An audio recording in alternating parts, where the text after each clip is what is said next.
तो हेलो बच्चों, आज की क्लास बहुत ज़्यादा इंटरेस्टिंग होने वाली है क्योंकि आज हम सीखने वाले हैं ये तराजू की मदद से जनरल एंट्री। ठीक है, देखिए सबसे पहली बात बता दूं, जनरल एंट्री अकाउंट का सबसे इंपॉर्टेंट टॉपिक है। मतलब अगर आपको जनरल एंट्री आ गई तो मैं आपको बता देता हूं, आप एक्सपर्ट अकाउंटेंट बनने से आपको कोई नहीं रोक सकता और ये सबसे ज्यादा ईजी है। लेकिन अगर आप 11-12 की बुक्स उठा लोगे ना तो आप लोग इसी में फंसे रह जाओगे। क्यों? वहां पे रूल्स वगैरह मतलब अजीब अजीब सी चीजें लिखी हुई है जिसकी वजह से लोग कंफ्यूज हो जाते हैं, बच्चे कंफ्यूज हो जाते हैं कि भाई जनरल एंट्री तो बड़ी टफ है। ठीक है, और मैं एक और बात बता दूं कि कई बच्चे पूछते हैं अगर जनरल एंट्री नहीं आएगी तो क्या मैं अकाउंटेंट नहीं बन पाऊंगा? अकाउंटेंट बन जाओगे, बिल्कुल बन जाओगे। अगर आपको जनरल एंट्री नहीं आती है आप अकाउंटेंट बन जाओगे, आप टैली में काम कर लोगे, लेकिन आप एक एक्सपर्ट अकाउंटेंट नहीं बन पाओगे। आप सिर्फ रिकॉर्डिंग करना ही जान पाओगे, आप एक्सपर्ट अकाउंटेंट नहीं बन पाओगे। क्योंकि देखो एक्सपर्ट अकाउंटेंट का काम क्या है, पहले ये समझो। एक्सपर्ट अकाउंटेंट का काम है या तो वो खुद कंसल्टेंट बनेगा या वो जॉब पे लगेगा। जॉब पे लगेगा तो उसको क्या है, पूरी फाइनेंशियल स्टेटमेंट को एनालाइज करना है, अपने ओनर को बताना है कि हमने इसमें क्या क्या चीजें देखी। जैसे कि मैंने इस ट्रांजैक्शन में ये सेल देखी कि हमारी ज्यादा क्यों नहीं हो रही है, हमने परचेज देखी है हमारी कम क्यों नहीं। और एक और बात, मैंने ना बहुत बार ये देखा है कि जो अकाउंटेंट होते हैं ना जिनको जनरल एंट्री नहीं आती है वो क्या करते हैं, गलत ग्रुप्स बना देते हैं। मतलब जब हम टैली सीखेंगे तब मैं आपको बताऊंगा, उसमें ग्रुप्स बनते हैं। उसके बाद और मैंने बोला था ना वहाँ ऑटोमेटिकली सारा काम हो रहा होता है, तो वहाँ ग्रुप्स बनते हैं, वहाँ लेजर्स बनते हैं, वहाँ अलग अलग चीजें होती हैं। वो क्या करते हैं, एंट्री तो आती नहीं है, कंसेप्ट तो पता ही नहीं है। ठीक है, वो क्या करते हैं, गलत ग्रुप्स बना देते हैं। उससे क्या होता है, बैलेंस शीट और P&L पे इफेक्ट पड़ जाता है। ठीक है, तो ये जो जनरल एंट्री है ना, ये आना बहुत ज्यादा जरूरी है, बहुत आसान है। मॉडर्न तरीके से सिखाने वाला हूं कि आपको जनरल एंट्री कैसे करनी है। ठीक है, तो घबराने की तो पहले मैंने बोल ही दिया, जरूरत नहीं है। लेकिन अगर आपको एक्सपर्ट अकाउंटेंट बनना है तो आपको जनरल एंट्री आनी चाहिए। और मेरा तो देखो एक ही पर्पज है, आपको सिखाना, जो मैं सिखा के रहूंगा। ठीक है, अब आपको ये पिक्चर दिख रही होगी जिसके अंदर एक तराजू है, सबसे ऊपर बिजनेस ट्रांजैक्शन लिखा है, फिर डेबिट लिखा हुआ है, एक साइड क्रेडिट लिखा हुआ है, फिर नीचे सबसे पहले जनरल एंट्री लिखी हुई है। बाद में सीखेंगे, बाद में करेंगे। पहले सबसे ऊपर वाली चीज को लेते हैं कि ये बिजनेस ट्रांजैक्शन क्या होती है। मैंने आपको लास्ट क्लास में बताया था बिजनेस में जो ट्रांजैक्शंस होती हैं उसी को बिजनेस ट्रांजैक्शन कहते हैं, जिसका इंपैक्ट पड़ता है बिजनेस पे। एक बार देख लेते हैं। देखो जैसे चिंटू ने, हमारा एग्जांपल चल रहे थे, चिंटू ने 2 लाख रुपए का कैश इन्वेस्ट करके शॉप स्टार्ट की। मतलब चिंटू ने 2 लाख रुपए बिजनेस के अंदर लगाए, तो हम इसको हमेशा कहते थे कैपिटल लगाई। ठीक है, कैपिटल बोलते थे ना कि जब भी कोई ओनर पैसा लगाता है तो कैपिटल कहते हैं। इसी तरीके से चिंटू ने बैंक में अकाउंट ओपन किया और 50,000 डिपॉजिट कर दिया। मतलब बिजनेस के जो अकाउंट था ना उसके अंदर वो 50,000 रुपए डिपॉजिट कर दिए। चिंटू ने 50,000 का ग्रोसरी आइटम्स क्रेडिट पर लाला जी से ले लिया। मतलब उधार में लाला जी से आइटम खरीद लिए, जैसे तेल, चीनी, चावल, ये सारी चीजें उधार पे खरीद ली ताकि उसको बेच सके। चिंटू ने 70,000 का ग्रोसरी आइटम्स परचेज किया मोहन से। अब ये यहाँ पे कुछ नहीं लिखा, मैं यहाँ पे कैश मान लेता हूँ, कैश में उसने परचेज किया। ठीक है, चिंटू ने 8,000 का रेंट दिया, कैश में पे कर दिए। कस्टमर रमेश ने 1,500 रुपए का सामान कैश में खरीदा, मतलब हमसे खरीदा, चिंटू ने बेचा तो इसका मतलब चिंटू ने सेल किया है। कस्टमर सोहन, कस्टमर का मतलब यही होता है, मेरा कस्टमर है, मतलब जो मुझसे माल खरीदता है। ऑब्वियसली बात है, जो मुझसे माल खरीदेगा मेरा कस्टमर हो जाएगा। तो जब कस्टमर होगा तो मैं उसको सेल ही करूंगा ना, उसे परचेज तो करूंगा नहीं, उसको सेल करूंगा। तो ऑटोमेटिकली आपको समझ जाना है कि कस्टमर का मतलब, कस्टमर लिख दिया तो इसका मतलब उसको सेल किया है। ठीक है, कस्टमर सोहन को 3,000 का सामान क्रेडिट पर उसने लिया, हमसे क्रेडिट पर लिया, मतलब हमने उसको उधार दिया, सेल करी हमने 3,000 रुपए की, किसको? सोहन को। तो ये हमारा क्या बनता था, डेटर बनता था, मैंने आपको बताया था लास्ट क्लास में। ठीक है, ये लिख दिया डेटर। ठीक है, चिंटू ने 1,000 का इलेक्ट्रिसिटी बिल कैश में पे कर दिया। सोहन 2,000 रुपए का उधार चुकाया जो बैंक में हमने डिपॉजिट कर दिया। चिंटू ने अपनी शॉप के लिए 10,000 का न्यू फ्रिज खरीदा जिसकी पेमेंट हमने चेक से करी। चिंटू ने 3,500 रुपए का सामान कैश में परचेज कर लिया। ठीक है, इसी तरीके से और भी बिजनेस ट्रांजैक्शन है जो कि चिंटू ने घर के खर्चे के लिए 2,000 रुपए शॉप से निकाल लिए। एक सप्लायर को 4,000 रुपए की पेमेंट ऑनलाइन की। कस्टमर मोहन ने 1,200 का उधार सामान खरीदा जिसने 700 कैश दिया और 500 उधार दिए। शॉप में काम करने वाले एम्प्लॉय 5,000 सैलरी कैश में दे दी। कार परचेज करनी है चिंटू को, उसने 12 लाख रुपए की कोटेशन मंगवाया। तो ये क्या बिजनेस ट्रांजैक्शन है? नहीं, ये कोई बिजनेस ट्रांजैक्शन नहीं है, इसको रिकॉर्ड नहीं करना है। ठीक है, बाकी सारी बिजनेस ट्रांजैक्शन है। ठीक है, अब हमने समझ ली ये बिजनेस ट्रांजैक्शन क्या होती है। ठीक है, अब एक बात बताओ, ये लिखी हुई है तो ये आपको नहीं लगता रिकॉर्डेड ही है? मतलब ट्रांजैक्शन को मैंने बोला था लिखना, किसी ट्रांजैक्शन को लिखना क्या कहलाता है? अकाउंटिंग कहलाता है। यही वाली बात बोली थी मैंने आपको। तो ये तो लिखी हुई है ना, ये देखो लिखा हुआ, चिंटू ने 2 लाख रुपए इन्वेस्ट करके शॉप स्टार्ट की, लिखा हुआ है, कोई आएगा पढ़ेगा समझ जाएगा। ठीक है, तो ये क्या है, लेकिन ये सिर्फ लेमन लैंग्वेज में लिखा हुआ है, साधारण भाषा में लिखा हुआ है। ये अकाउंटिंग भाषा में नहीं लिखा हुआ। किस में नहीं लिखा हुआ? अकाउंटिंग भाषा में नहीं लिखा हुआ, ये साधारण भाषा में लिखा हुआ है, इसलिए इसको अकाउंटिंग नहीं कहते। अकाउंटिंग किसे कहते हैं? जब आप जो ट्रांजैक्शन है उसको अकाउंटिंग भाषा में लिखते हो, अकाउंटिंग लैंग्वेज में लिखते हो, तो उसको कहते हैं हम अकाउंटिंग, उसको हम अकाउंटिंग कहते हैं। ठीक है, जब आप जो हमारी ट्रांजैक्शन होगी उसको अकाउंटिंग लैंग्वेज में लिखोगे तो उसको कहेंगे हम अकाउंटिंग। ठीक है, अब आप समझ गए। आज की क्लास में हम वही सीखने वाले हैं, अकाउंटिंग भाषा, मतलब इसको हम जनरल एंट्री कैसे बनाएंगे यही हम सीखने वाले हैं। ठीक है, जनरल एंट्री कैसे बनाएंगे यही हम सीखने वाले हैं। अब आप कहोगे अकाउंटिंग भाषा क्या है? देखो ऐसा है जैसे कि डॉक्टर्स की अपनी एक लैंग्वेज है, ठीक है, वो उसी में बात करते हैं। इसी तरीके से आपने देखा होगा आईटी जैसे डेवलपर्स होते हैं, ऐप वगैरह जो बनाते हैं, वो कोडिंग्स लिखते हैं सिस्टम में, लेकिन वो लिखते क्या, वो यही तो लिख रहे होते हैं कि मैंने इस ऐप में ये करना है, यहाँ पे फोटो आनी चाहिए, यहाँ पे स्टार्ट का बटन होना चाहिए, तो वो लिख रहे हैं, लेकिन वो अपनी लैंग्वेज में लिख रहे हैं। आप जाओगे नहीं समझ पाओगे, आप उस लैंग्वेज को समझ ही नहीं पाओगे। उसको कौन समझेगा, कौन समझ पाएगा? जो एक दूसरा डेवलपर होगा। ठीक है, इसी तरीके से अकाउंटिंग में जब हम अकाउंटिंग करते हैं तो हम अकाउंटिंग लैंग्वेज को यूज करते हैं, और अगर कोई अकाउंटेंट आ गया या फिर कोई ऑडिटर आ गया तो वो समझ पाएगा कि भाई आपने इसको सही से लिखा है या गलत लिखा है। ऑडिट होती है ना, तो वो समझ पाएगा, लेकिन आपने इस भाषा में लिख दी तो कहेगा ये क्या कर दिया। तो इसलिए क्या है, हर अकाउंटेंट को अकाउंटिंग लैंग्वेज मतलब जर्नल एंट्री आनी जरूरी है। ठीक है, अब हम आगे सीखेंगे कि इसको अकाउंटिंग लैंग्वेज में कैसे लिखना है। ठीक है, अब आगे बढ़ते हैं। तो अब नेक्स्ट है हमारा क्लासिफिकेशन ऑफ अकाउंटिंग टर्म्स। हमने अकाउंटिंग टर्म्स पढ़ी थी, ठीक है, हमने कैश पढ़ा था, हमने कैपिटल पढ़ी थी, हमने एसेट्स पढ़ी थी, हमने लायबिलिटी पढ़ी थी, हमने sale, purchase, bad debts, purchase return, sale return, बहुत सारी अकाउंटिंग टर्म्स पढ़ी थी। ठीक है, उन सभी अकाउंटिंग टर्म्स को मैंने इस 5 में क्लासिफाई कर दिया है। मतलब आपके लिए ये सिर्फ 5 अकाउंटिंग टर्म्स हैं। मतलब आपको वो जो बाकी की थी ना, इसके अंदर आपको डालनी है। मतलब इस जैसे एसेट्स है तो अब आपको पता होना चाहिए जो बाकी की जो अकाउंटिंग टर्म्स थी इसी के अंदर आएंगी। वो कैसे, मैं आगे आपको बताता हूँ। अब पहले एक बार इन 5 को समझ लेते हैं। 5 क्या है? एसेट्स मैंने आपको बताया था, एसेट्स का मतलब होता है जो कुछ मेरा है, जो कुछ बिजनेस का है वो उसकी एसेट्स है, या फिर जो भी बिजनेस उसको कैश में कन्वर्ट कर सकता है उसकी एसेट्स है। ठीक है, यही मैंने बोला था, ओनर हूं मैं उस चीज का जो मेरी है, अगर मैं उसका ओनर हूं, ठीक है, अब मेरे से वो कोई छीन नहीं सकता, वो मेरी एसेट्स है। ठीक है, एक्सपेंस क्या है? मेरा वो सारा का सारा खर्चा जो मैं कुछ ना कुछ कमाने के लिए करता हूं, वो क्या है? मेरा एक्सपेंस है। लायबिलिटी क्या है? जो मुझे किसी का उधार चुकाना है या मुझे किसी का देना, कोई भी मांग सकता है ना जो मेरे से आके बोले कि भाई मेरा पैसा दे दो, वो मेरी सारी की सारी लायबिलिटी होती है। इनकम क्या है? जो मैं कमाता हूं, जिसके लिए मैंने बिजनेस स्टार्ट किया। ठीक है, कैपिटल क्या होती है? जो ओनर लगाते हैं उसको क्या कहते हैं? कैपिटल कहते हैं। अब ये 5 चीजों में मैंने सब कुछ डिवाइड कर दिया है। अब एक बार मैं आपका टेस्ट लेता हूं, ठीक है, आपको समझ में आएगा कि मैं क्या बात कर रहा हूं। अब एक एक करके बताओ, वो 5 चीज याद रखो। क्या चीजें? एसेट्स, लायबिलिटी, इनकम, एक्सपेंस और कैपिटल। ये 5 ही में सब कुछ डिवाइड है। मतलब इनमें से किसी ना किसी पार्ट के अंदर ये सारी चीजें आ जाएंगी। ठीक है, जैसे कि कैश है। कैश मेरी क्या है बताओ? कैश मेरी है एसेट्स। ठीक है, ये मेरी संपत्ति है, ये मेरे से कोई छीन नहीं सकता, इसमें मेरा हक है, ये मेरी एसेट्स है। क्रेडिटर क्या है? पहले बात बताओ मेरे को, क्रेडिटर बनते कब है? क्रेडिटर बनते हैं जब मैं उधार माल खरीदता हूं। जब मैं किसी से उधार माल खरीदूंगा तो वो मेरा बन जाएगा क्रेडिटर, और जब वो मेरा क्रेडिटर बन जाएगा इसका मतलब वो कभी भी मेरे से पैसे मांगने आ सकता है। जो मेरे से पैसे मांगने आ सकता है वो मेरी क्या बन जाएगी? लायबिलिटी। क्या बन जाएगी? लायबिलिटी। मैं इसको क्यों क्लासिफाई कर रहा हूं, मैंने ये चीजें क्यों करी है, मैं आगे बताने वाला हूं, क्योंकि आपको ये अकाउंटिंग लैंग्वेज को समझने में आसानी करेगी। मैंने आपको बोला मैं मॉडर्न तरीके से सिखाने वाला हूं, आपको रटने की जरूरत नहीं पड़ेगी। आप तुरंत ऐसे सीख जाओगे, भाई ये तो बड़ा इजी है। जो ऑलरेडी अकाउंटेंट है ना, वो भी अगर इस क्लास को देख लेंगे, और जिन्होंने अभी तक जनरल एंट्री किए भी नहीं, वो एंट्रियां पास ऑन कर रहे हैं, वो भी सीख जाएंगे कि एंट्री कैसे करते हैं।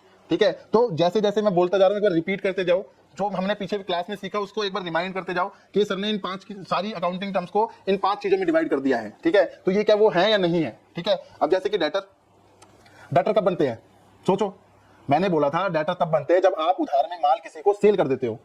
इसका मतलब जिसको मैंने सेल किया, जैसे मान लो मैंने मोहन को 50,000 रुपए का माल दे दिया, मैं मोहन से ले सकता हूँ, नहीं ले सकता? हाँ, कहना मेरा, मैं मांग लूंगा ना उससे, भाई मेरे 50,000 रुपए दे। ठीक है, अब मैंने क्या बोला था? जिसका मैं ओनर हूं, मतलब जो चीज मेरी है वो मेरी क्या है? एसेट्स। तो डेटर क्या हो गए? एसेट्स है। या तो वो कैश में कन्वर्ट हो जाएंगे, या फिर क्या कहते हैं, जो चीज मैंने बोला ना, या तो कैश में कन्वर्ट हो जाएगी या मेरे को मिल जाएगी, या मेरी है, उसको क्या कहेंगे हम? एसेट्स कहेंगे। ठीक है, अब लैंड एंड बिल्डिंग है। मैंने चिंटू के केस में आपको बताया था, ठीक है, याद करो, मैंने चिंटू के केस में आपको बताया था, जो ये जिस दुकान को ये है, जिस दुकान में इसने अपना सामान रख रखा है, जिस दुकान से ये सेल परचेज कर रहा है, वो इसकी खुद की नहीं है, वो इसकी खुद की नहीं है। तो लैंड एंड बिल्डिंग इसकी खुद की है ही नहीं, तो ना तो ये एसेट्स है, ना ये लायबिलिटी है, ना ये कैपिटल है, ना ये इनकम है, ना ये एक्सपेंस है। इसका मतलब इसको रिकॉर्ड ही नहीं करना हमें। लेकिन अगर ये मान लो चिंटू की खुद की होती, अगर चिंटू खुद की होती है दुकान, तो ये क्या होती? एसेट्स होती। क्या होती? एसेट्स होती। ठीक है, ये क्या होती? एसेट्स होती। लेकिन अब बच्चों के ना माइंड में क्वेश्चन आएगा, सर ने को तो बोला था जो क्या कहते हैं बिजनेसमैन होता है और जो बिजनेस होता है वो दोनों अलग अलग होती है। अगर ये दुकान चिंटू के नाम से है तो ये चिंटू की एसेट, मतलब कंपनी की एसेट कैसे हो गई? कंपनी की एसेट्स नहीं है, ये चिंटू की एसेट्स है। अगर ये बिजनेस के नाम से है तो ये बिजनेस की एसेट्स है, अदरवाइज ये बिजनेस के नाम से नहीं है तो समझ लो इसकी जो वैल्यू है वो कैपिटल मान दो, उस वैल्यू को कैपिटल बना दो। वो कैपिटल होगी कि मैंने लैंड एंड बिल्डिंग बिजनेस को दे दी, अब मैं उससे कभी लूंगा ही नहीं, तो क्या हो गया? वो कैपिटल हो गया बिजनेस का। समझ गए? अब आगे बढ़ते हैं। रेंट। अब रेंट सोचो हमारा क्या है, मेरे को रेंट पे करना है। अभी रेंट 30 तारीख तक ड्यू हो गया है, 30 तारीख को मुझे पे करना है, तो रेंट मेरा क्या बन गया? रेंट मेरा खर्चा है, तो ये इसको क्या कहेंगे? हम कहेंगे एक्सपेंस। ठीक है, अब अगला है सैलरी। ठीक है, मुझे एक लड़का मैंने जॉब पे रख रखा है, मैंने उसको पैसे देने हैं। ठीक है, मुझे उसको सैलरी देनी है, तो सैलरी क्या होगी? मेरा एक्सपेंस हो गया। ठीक है। इसके बाद आएगा हमारा इंटरेस्ट इनकम। क्या आएगा? Interest income. जो हमारा बिजनेस है ना चिंटू का, चिंटू के बिजनेस ने बहुत पैसा कमाया, तो उन्होंने क्या करा, कुछ पैसा ब्याज पे दे दिया किसी और को, वहां से उसका इंटरेस्ट आ रहा है, ठीक है, या वो पैसा किसी एफडी में लगा दिया, वहां से उसको इंटरेस्ट आ रहा है, तो वो क्या हो गया, बिजनेस की इनकम हो गई, तो हम कहेंगे इसको इनकम। ठीक है। अगला बैड डेट्स, जिससे पैसे मांग रहा था उसने पैसे ही नहीं दिए, उसने कह दिया मैं नहीं देने वाला, तो मेरा क्या हो गया, ये लॉस हो गया, मतलब मेरा ये एक्सपेंस हो गया। ठीक है, मैं इसको एक्सपेंस बुक करूंगा कि भैया आप तो मिलने वाला नहीं है, मेरा एक्सपेंस हो गया। ठीक है। कैपिटल, मैंने आपको बोला था दोनों अलग अलग होते हैं, तो कैपिटल मेरी क्या हो गई, कैपिटल बिजनेस की लाइबिलिटी हो गई। क्या हो गई? लाइबिलिटी, क्योंकि वो बाद में उसको चुकानी है, यहां हम लिख देंगे लाइबिलिटी। नेक्स्ट है कार। बिजनेस के नाम से एक कार ले रखी है हमने, तो कार हमारी हो गई एसेट्स। ठीक है। एसी, हमने एक एसी लगा रखा है, तो एसी हमारा क्या हो गया, एसेट्स हो गया। ठीक है। इसी तरीके से बैंक लोन, मुझे किसी का पैसा देना है, मतलब बैंक से मैंने पैसा ले रखा है, मुझे उसको देना है, तो मेरी क्या हो गई, वो लाइबिलिटी होगी, तो ये हो गई हमारी लाइबिलिटी, इसको मैं लाइबिलिटी लिख दूंगा। डेप्रिसिएशन मैं आगे समझाऊंगा डेप्रिसिएशन क्या होता है, लेकिन ये हमारा खर्चा होता है, अभी आप समझ लेना, ये हमारा एक्सपेंस है, तो इसको हम लिख देंगे एक्सपेंस। फ्रेट, मतलब हमने भाड़ा दिया, ठीक है, तो फ्रेट क्या हो गया, हमारे लिए खर्चा हो गया। सेल्स, सेल्स करके क्या आती है, हमें पैसा आता है, इनकम आती है, तो इनकम हमारी, तो सेल्स क्या होगी, हमारी इनकम हो गई। परचेज का मतलब क्या हो गया, परचेज का मतलब मैंने खर्चा कर दिया, ठीक है, कुछ खरीदूंगा तो इसका मतलब होगा खर्चा किया है ना, तो ये हो गया हमारा एक्सपेंस। फर्नीचर मेरा क्या हो गया, फर्नीचर मेरी एसेट्स हो गई। तो नेक्स्ट है हमारा जीएसटी पेबल, ये हमारी बनती है लायबिलिटी, मुझे ये आगे फ्यूचर में पे करनी है।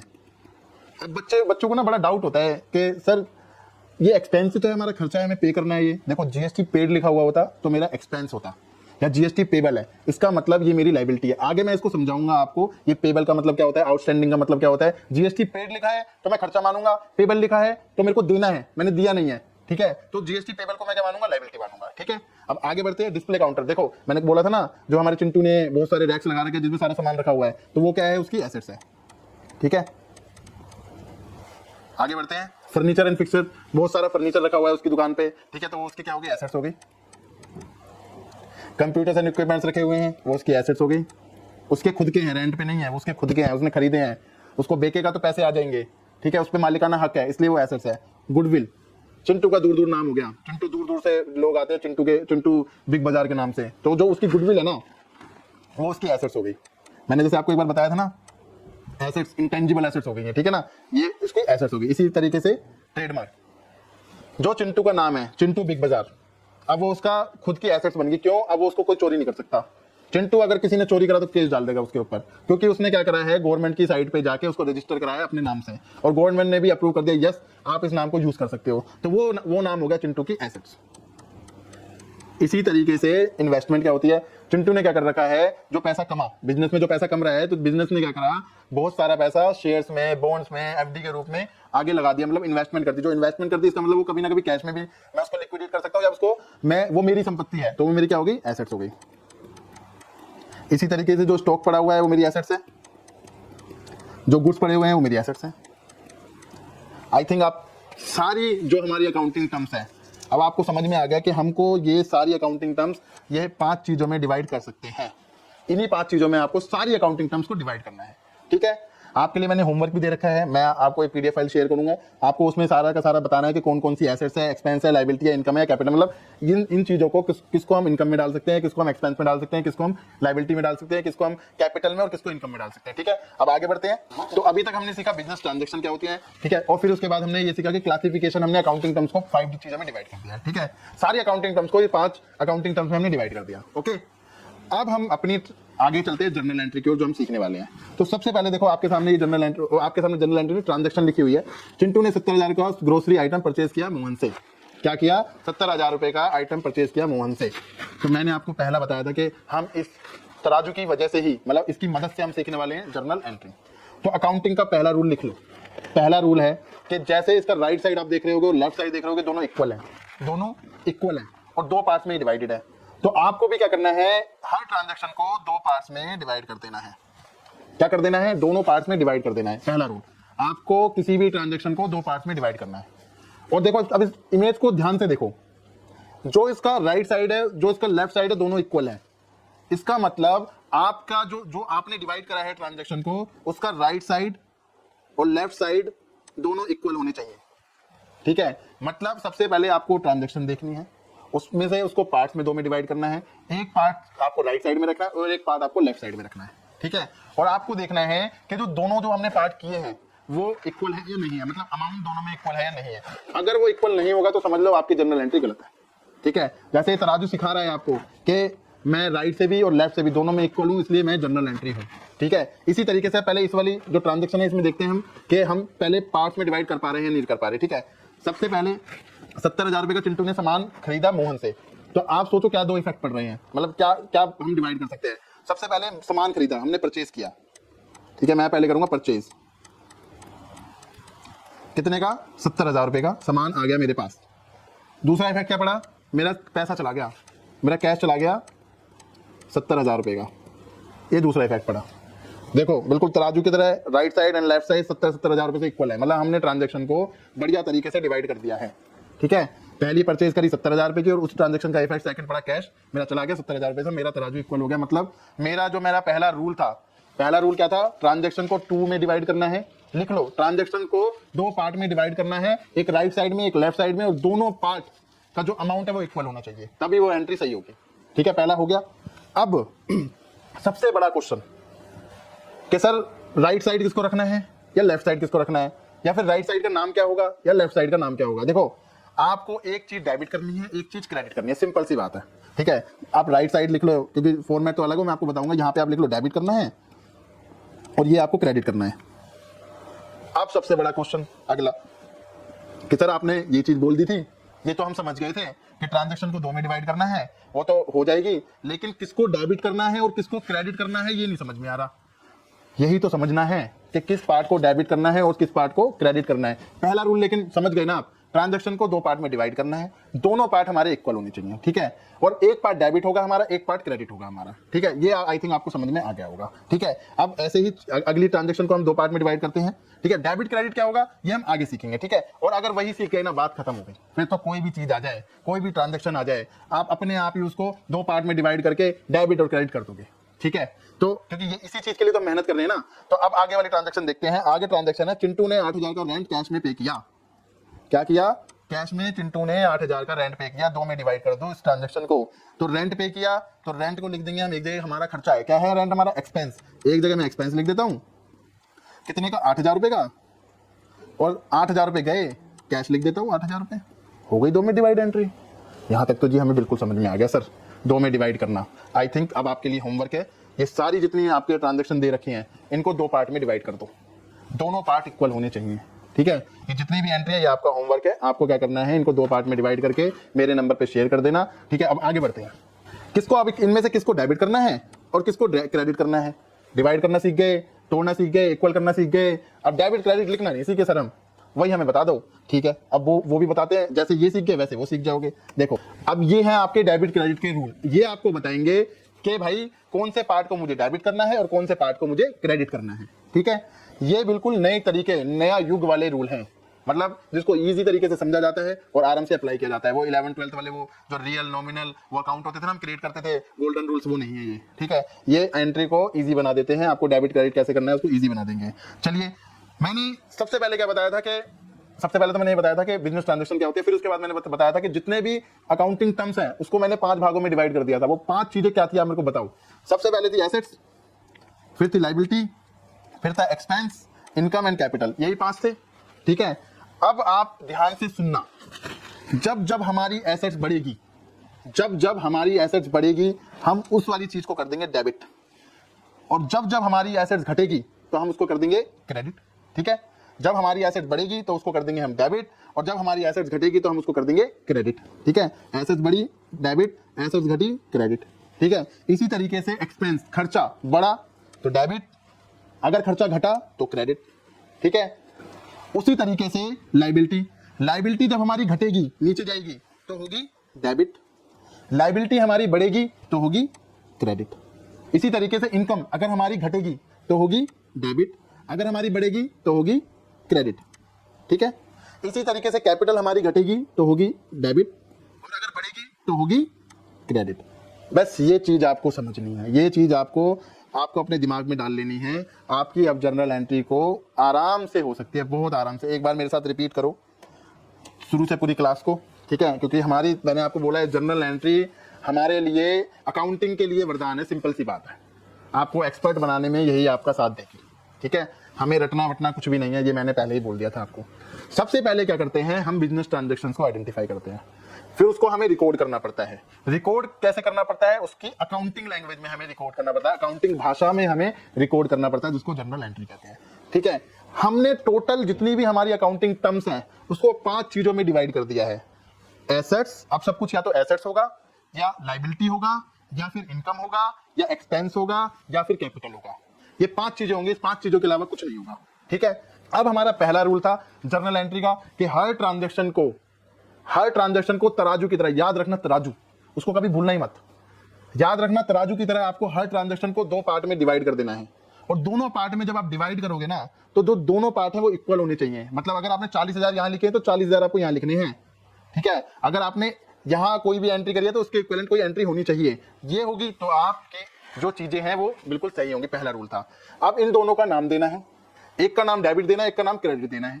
अब डेबिट किसका देना है, क्रेडिट किसका देना है, इसके लिए सेकंड रूल ये है, रूल नंबर 2, ठीक है। ये है रूल 2, मतलब हमने जर्नल एंट्री को 2 रूलों में कर दिया, ठीक है। रूल नंबर 2 क्या है, जब भी हमारी एसेट्स बढ़ेगी तो वो होगी डेबिट, मतलब उस ट्रांजैक्शंस को आपको पढ़ना है, उसको 2 में डिवाइड करना है, उस ट्रांजैक्शन को देखना है उससे क्या इंपैक्ट हुआ। जब भी हमारी एसेट्स बढ़ेगी तो वो होगी डेबिट, जब भी हमारी एसेट्स बढ़ेगी तो वो होगी डेबिट, जब भी हमारी एसेट्स घटेगी तो वो होगी क्रेडिट। इसी तरीके से जब भी हमारे एक्सपेंस बढ़ेंगे तो वो होंगे डेबिट, और घटेंगे तो वो होंगे क्रेडिट। इसी तरीके से जब लायबिलिटी हमारी बढ़ेगी, जब हमारी लायबिलिटी बढ़ेगी तो क्रेडिट होगी, लेकिन जब लायबिलिटी हमारी घटेगी तो क्या होगी, डेबिट होगी। इसी तरीके से जब हमारी इनकम है, जो हमारी इनकम है अगर वो घटती है तो डेबिट होगी, अगर वो बढ़ती है तो वो क्रेडिट होगी।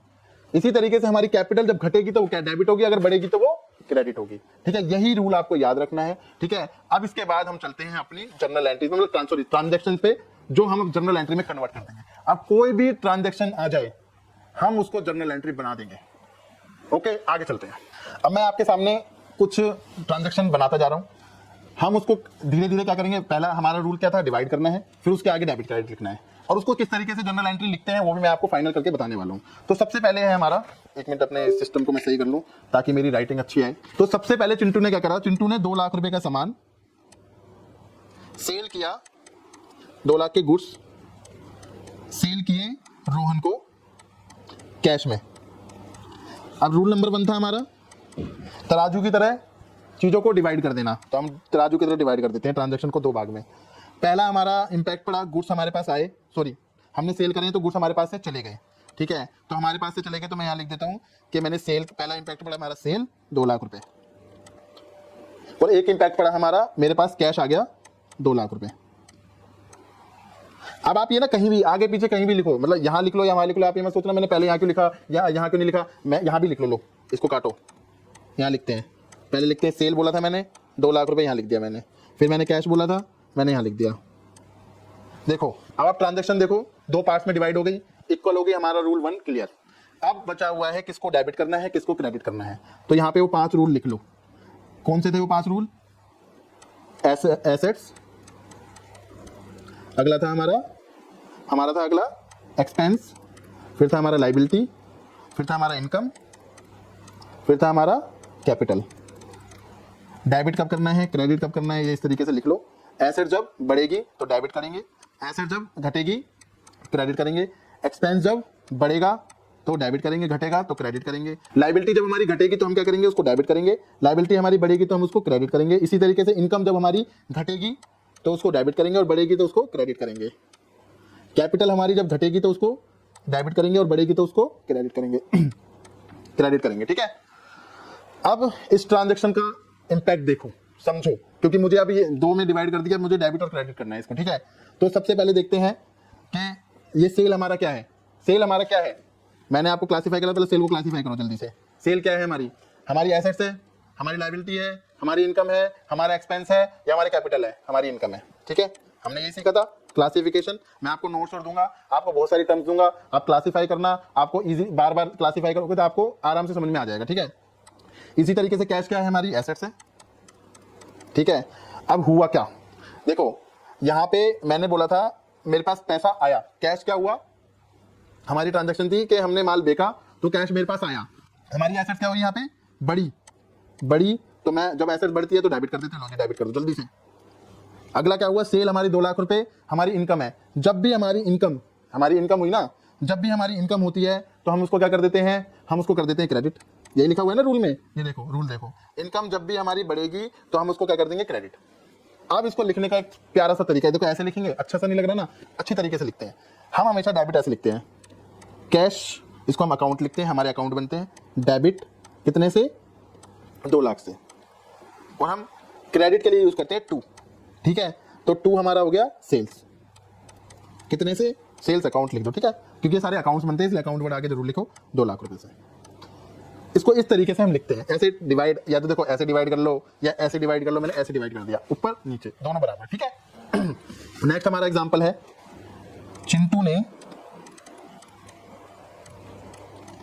10,000 का रेंट कैश में पे किया। इसको 2 में डिवाइड करो, रूल 1, 2 में डिवाइड करो, ठीक है। चिंटू ने क्या किया, रेंट दिया, रेंट लिख दो, रेंट हमारा खर्चा, ठीक है, 10,000 रुपये। अगला क्या हुआ, कैश गया हमारा, यहाँ कैश लिख दो 10,000 रुपये। अब इसको क्लासीफाई करो उन 5 चीज़ों में, रेंट हमारा क्या है, एक्सपेंस है, कैश हमारी क्या है, एसेट्स है। यहाँ के एसेट्स, यहाँ पे एसेट्स गई, एसेट्स कम हुई, तो जब एसेट्स कम होती है तो उसको क्या कर देते हैं, हम क्रेडिट कर देते हैं। और जब हमारा खर्चा क्या होता है, बढ़ता है, जब हमारा खर्चा बढ़ता है तो हम उसको क्या कर देते हैं, डेबिट कर देते हैं। यही सीखा था अपने रूल में, ठीक है। अभी से एंट्री को सही से लिख दो, क्या लिखेंगे, रेंट अकाउंट डेबिट 10,000 रुपये से। इसी तरीके से 2 लिखेंगे, 2 को हम क्रेडिट बोलते हैं, 2 लिखेंगे हमारा कैश 10,000 रुपये। ये हो गई हमारी जर्नल एंट्री, ठीक है। ये हमारा हो गया जर्नल एंट्री, ये हो गई हमारी अकाउंटिंग लैंग्वेज। अब आपको इस ट्रांजैक्शन को, नॉर्मल ट्रांजैक्शन को यहाँ पे करना आ गया, मतलब जर्नल एंट्री बनाना आ गया, हमारा यही मकसद था। अब हमारी जो नेक्स्ट इसका पार्ट होने वाला है वो मैं सिर्फ और सिर्फ आपको प्रैक्टिस कराऊंगा। इसी रूल को आज आराम से आप समझ लो, कुछ मैं आपको होमवर्क देने वाला हूँ, वो आपको होमवर्क करना है और आपको इसकी ना बहुत ज़्यादा प्रैक्टिस करनी है। आप इसकी जब बहुत ज़्यादा प्रैक्टिस करोगे तो मैं आपको गारंटी देता हूँ कि आप इजीली तरीके से ना आपके मतलब जहन में घुस जाएगा, ठीक है, कि भाई कैसे करते हैं इसको, ठीक है। तो अब मिलते हैं अपनी नेक्स्ट क्लास में और हम इसके सेकंड पार्ट में हम इसकी प्रैक्टिस करेंगे, हम रूल 1 और रूल 2 की प्रैक्टिस करेंगे। एक बार लास्ट पर मैं आपको रिवाइज और करा दूं, सबसे पहले बिजनेस ट्रांजैक्शन को आपको आइडेंटिफाई करना पड़ता है, ठीक है, फिर उसको अकाउंटिंग लैंग्वेज मतलब जनरल एंट्री की फॉर्म में लिखना पड़ता है। उसका रूल है 2। पहला रूल है आपको तराजू देखना है, तराजू याद करना है, मतलब हर ट्रांजैक्शन को 2 भाग में डिवाइड कर देना है, उसका एक साइड और दूसरा साइड इक्वल होना चाहिए, मतलब एक पार्ट को हम डेबिट कहते हैं, एक पार्ट को क्रेडिट कहते हैं। डेबिट किसको कहते हैं, क्रेडिट किसको कहते हैं, इसको समझने के लिए आपको उस ट्रांजैक्शन का जो 2 इंपैक्ट पड़ा है उसको उस 5 क्लासिफिकेशन में देखना पड़ेगा। मतलब वो या तो हमारी एसेट्स बनेगी, लायबिलिटी बनेगी, इनकम बनेगी, एक्सपेंस बनेगी या फिर कैपिटल बनेगी। और फिर आपको वो सोचना है कि अगर एसेट्स बनी है, वो मेरी एक ट्रांजैक्शन अगर एसेट्स बनी है और क्या कहते हैं तो उसमें क्या इंपैक्ट पड़ा, मेरी वो एसेट्स बड़ी है, ठीक है, अगर बड़ी है तो उसको डेबिट करना है, घटी है तो उसको क्रेडिट करना है। इसी तरीके से अगर वो मेरा एक्सपेंस बना है और एक्सपेंस बड़ा है तो उसको डेबिट करना है और घटा है तो उसको क्रेडिट करना है। इसी तरीके से अगर वो मेरी लायबिलिटी बनी है, लायबिलिटी क्या होगी, जब वो घटेगी तो डेबिट होगी और बढ़ेगी तो क्रेडिट होगी। इसी तरीके से इनकम, अगर वो इनकम बनी है तो हमारी क्या होगी, इनकम जब हमारी घटेगी तो डेबिट होगी, बढ़ेगी तो क्रेडिट होगी। इसी तरीके से कैपिटल है, कैपिटल हमारी घटेगी तो डेबिट होगी, बढ़ेगी तो क्रेडिट होगी। आई थिंक आपको समझ में आ गया होगा। मिलते हैं अपनी नेक्स्ट क्लास में, टाटा बाय बाय।